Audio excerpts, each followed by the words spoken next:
Hello again, Strekweb. Here I am with my second season 2 build video, and this one is for Rogue class, and it is melee-centric Synergy with some top DPS. Probably the survivability might not be top, but the DPS, I've squeezed every little bit of DPS I can think of when thinking of the recently reworked, or maybe not reworked, but refreshed for post-quarters combat, CQC for short. With CQC now, we get damage multiplicative based on our crowd control enemies damage, the damage to crowd controlled enemies. And this is what I was building around. So I'm using a melee skill such as Twisting Blades, I'm using Shadow Step for Unstoppable and Mobility, I'm using Stealth for Mobility and Unstoppable, and a little bit of healing thanks to a passive.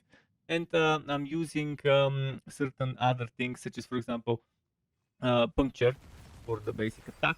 I'm using combo points, and the Condemnation unique, the Thibaut's Wheel for the unique skill, but unfortunately Thibaut's Wheel is currently bugged and it's increasing our combo points, so we can't know how good this will be, but it seems like it will be very good even if we don't get the combo points glitch. I also decided to use Grasp of Shadow for the extra levels to core skills, all the way to 6, and Godslayer Crown for the crowd control goodness and damage increase that it provides. So there's 4 unique items, 3 of which are kind of easier to find. Maybe 2 of which, but I guess 3 of which are easy to find. So what else do we have? Well, we have some easy to find aspects as well. Only one aspect requires you to go and grind it properly hard. Like you can jumpstart the build with some codex aspects. And again, only one of the aspects we are using does not have a codex entry. Other than that, the build is fun, the build is nice. I've done tier 98 and tier 96, but it was more of a dodge fest, one-shot fest, so it wasn't as fun to do because I'm not going defensive with barriers, I'm going more of a glass cannon. So I wouldn't recommend it for those tiers, but it's very good to melt bosses. And it's amazing to farm boss runs with that build. So hope you enjoyed this, buckle up and let's go. So there was a long intro. I'll try to be as quick as possible when talking about the skills. As I mentioned, Puncture, just 1 point and the upgrades. Maxed out maxed out Twisting Blades, pardon me, and Advanced Twisting Blades. 3 points into Sturdy, Siphoning Strikes, and Stutter Step. Then for Shadow Step, 1 point, but we take the methodical upgrade for the stun, so we can on-demand trigger the Godslayer's crown pull effect. Then Rugged and reactive defense for survivability maxed out. Weapon mastery maxed out. I even have passive for it, which I didn't really need much. Rapid Gambits I decided to put 3 points into. And I decided to put 1 point into Agile just so I can get Mending Obscurity, so I can heal while stealthed. And it doesn't say while concealment is ongoing, but while stealth. So if you can trigger stealth from other places, this can also work for it. As for concealment, countering stealth, it's what I took. Now we have Exploit and we have Malice maxed out. And Shadow Imbuement, I put only 1 point, but I have 3 from items.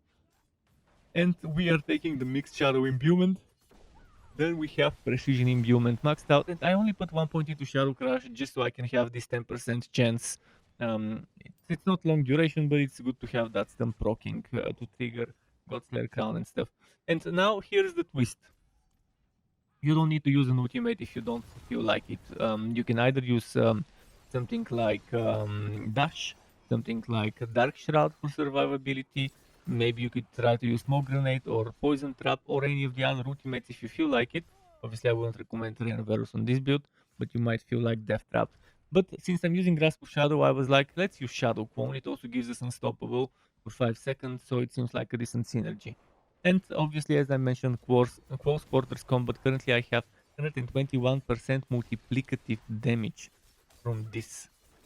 Because I have a lot of damage to crowd control, and it's not none of this damage to crowd control is from my gear. As you can see, my damage to crowd control, where is it? Is 302%, and you'll see later in the paragons where this comes from. But yeah, 302.9%, it's massive. So hopefully regarding the skills it's clear, but if you have any questions on specialization, we're using obviously combo points. If anything was not clear, do tell me in the comment section. Regarding the seasonal mechanic, if you don't know what it is, if you're barely starting just now the season, it's pretty much you have those things called pacts, and armor can have various numbers of them, like 3, 5, 5, or 3, in this order of the items from top to bottom. And you combine different powers that have different requirements of the ferocity, divinity, and eternity. And the ones I picked are resilience for the damage reduction based on missing life. Metamorphosis is key for us because when we evade, first the evade looks better, and second it makes us unstoppable. And it also does a little bit of damage and afflicts in Vampiric Curse, but for Vampiric Curse we have a Cursed Touch. Up to 44% chance to inflict Vampiric Curse, and it increases the damage by 200% of the stored souls. And if you combine a Curse Touch with Prey on the Weak, it means those enemies that you're cursing are now considered vulnerable. They're vulnerable if they're affected by Vampiric Curse. You can also do the Vampiric Curse with this. But again, this one also gives us multiplicative increased damage to vulnerable enemies, so it's pretty nice. And then we have Ravenous, which again, it gives us attack speed based on movement speed. If you need more healing, more survivability, there are options like Hemomancy, for example. So there's things to do. There's even the ultimate cooldown reduction you might put. It's not like you don't have alternatives there what to put. You might even do that barrier stuff and put on Temerity and put on Soulbrand. But if you put Soulbrand, it means you have to sacrifice this Nail of Might, or if you just go Temerity, you can sacrifice this Might aspect and put the barrier aspect to stack some more barriers that way. And you might even get rid of the Disobedience and get some barrier here as well. Regarding items, I want to start with the unique items and then talk about the legendary affixes later. First of all, Condemnation. We're building around combo points. And Condemnation is your core skills deal multiplicative up to 40% increased damage when spending 3 combo points, and basic use using this weapon have 30% chance to generate 3 combo points, which is pretty solid. So yeah, a good dagger, you might want to get a good rolls, ideally. Mine are kind of okay, but not the greatest. Then you have got Slayer Crown, as I mentioned. We use it mostly for the poo and for the increased damage. So you can deal up to 60% multiplicative increased damage for 3 seconds if you stun, freeze, or immobilize an elite enemy or damage a boss. And while you do those crowd controls or damage a boss, it will also pull any nearby enemies. But keep in mind, this only happens for 3 seconds every 12 seconds, so 1/4 of the time, roughly. But it's a good item because it has maximum life and cooldown reduction on a helmet, as well as even damage. Then Thibaut's Will currently is glitched. And maximum resource, the more the maximum resource, the more extra combo points you get. Some people can get like 23 maximum combo points if they have the maximum resource at 20. But this item unfortunately gives you stuff like potion capacity, maximum resource instead of extra damage reductions. It only gives us 1. But I like it because you can deal up to 40% multiplicative damage while unstoppable and for 4 seconds after. And on top of that, when you become unstoppable, you gain 50% of your primary resource. Every time you dodge, you become unstoppable and you can get primary resource. Every time you use the clone, every time you use Shadow Step or Concealment, you can get extra Spirit. So Spirit shouldn't be a problem for this build thanks to this item. And it also gives the damage which stacks with this and this and this multiplicative damages. Now what we have here is something that is the only item that can give you 6 ranks to all core skills. So instead of a Guoth that gives you 4 ranks to Twisting Blades, this one gives us 6 to all core skills.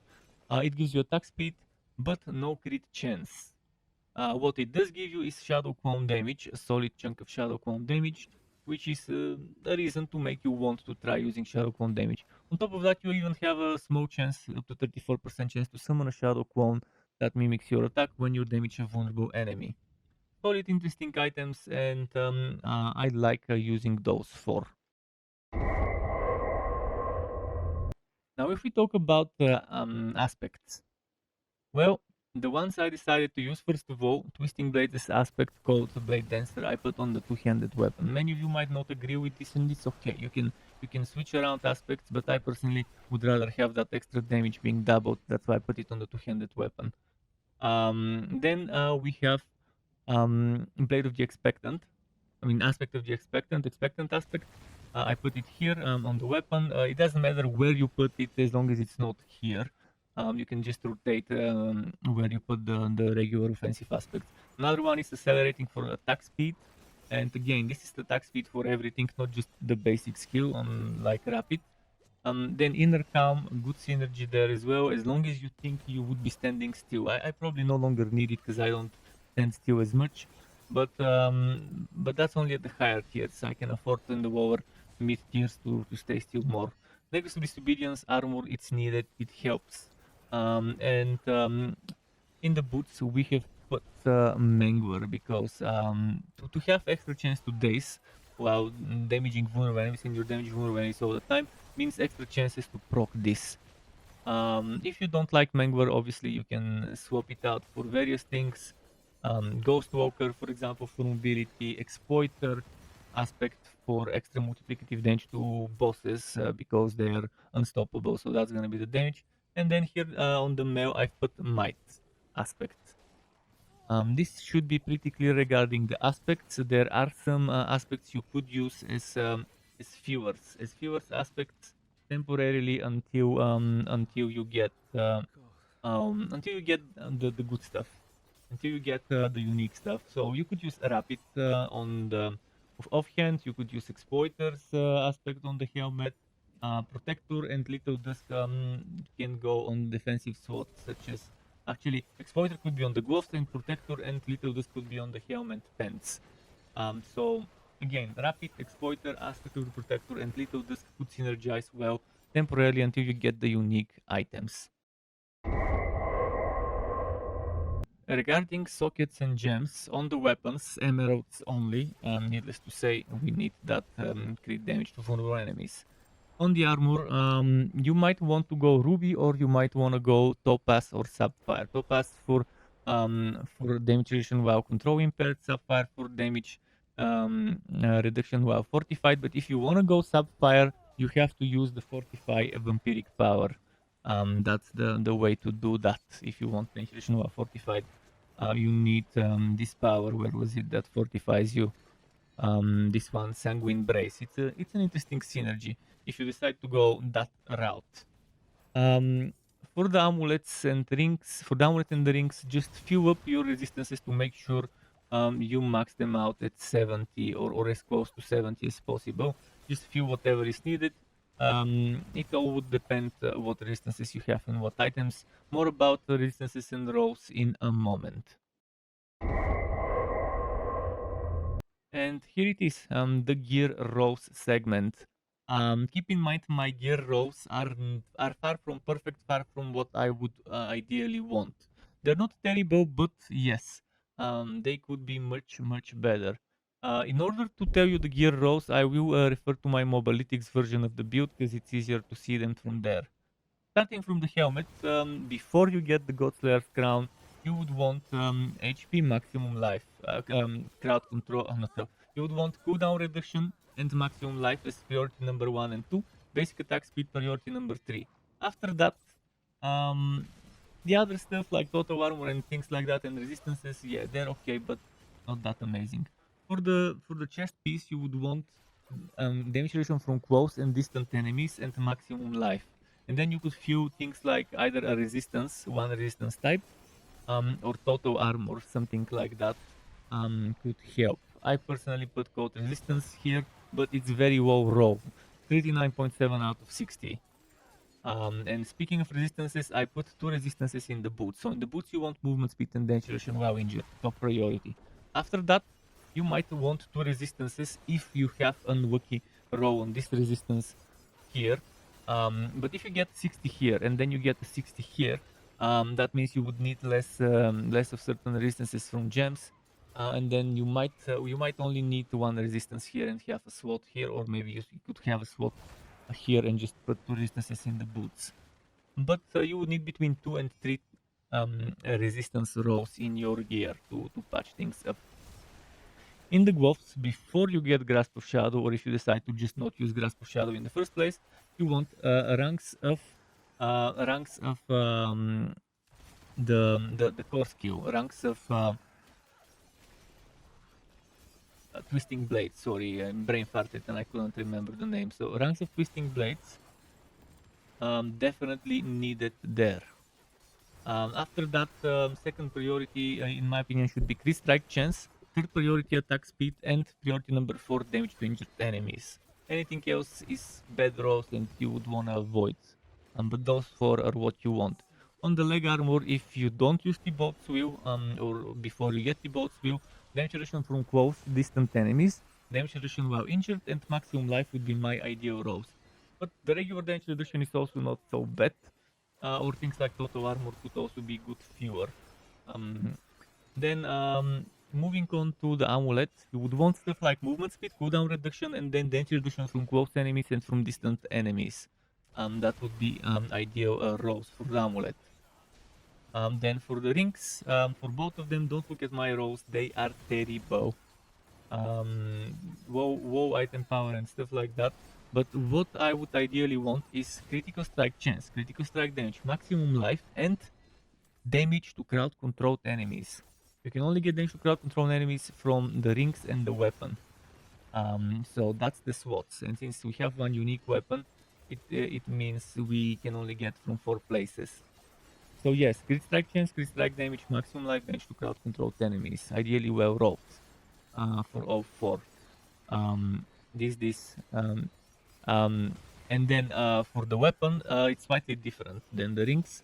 For the weapon, you want crit strike damage, core skill damage, damage to crowd controlled enemies, and ideally on the two-handed weapon, all stats.